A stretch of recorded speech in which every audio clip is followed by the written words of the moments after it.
దిత్వా తుఫాన్ హెచ్చరికలతో నెల్లూరులో మంత్రి నారాయణ సుడిగాలి పర్యటన చేశారు. పలు ప్రాంతాల్లో పర్యటించి స్థానికులతో సమస్యలు అడిగి తెలుసుకున్నారు.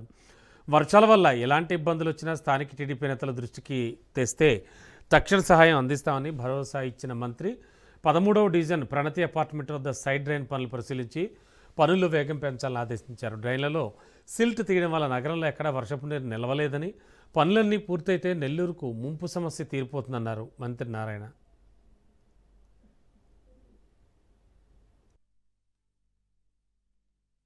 గత 3 రోజుల నుంచి తుఫాను ఇటు చెన్నై, అదేవిధంగా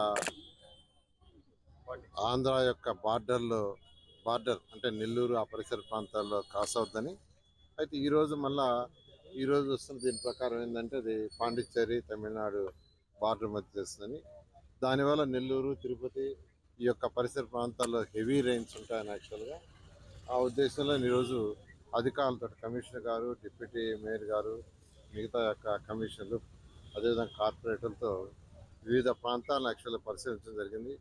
ఎక్కడికి పోయినా ఎక్కడ ఒక చుక్క నీరు లేదు. నిజంగా ఇంత చక్కగా సిల్ట్ జీటం కానీ డ్రైన్స్ని మెయింటైన్ చేసిన అధికారులందరినీ నేను ప్రత్యేకంగా అభినందిస్తున్నాను.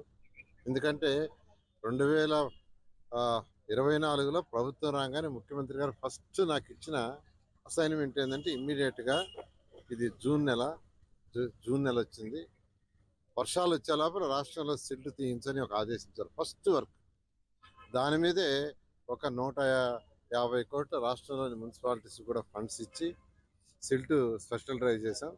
దానివల్ల గత తుఫాను వల్ల ఎక్కడ కూడా ఇబ్బంది లేకుండా జరిగింది.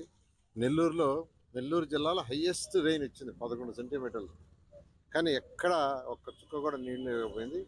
దీనికి కారణం వాడు చేసిన పనులు. అంతేకాకుండా అనేకమైన పనులు ఈరోజు నెల్లూరులో యాక్చువల్గా డెవలప్ అవుతున్నాయి. వాటన్నిటి కూడా నేను 5 దగ్గర పరిశీలించాను.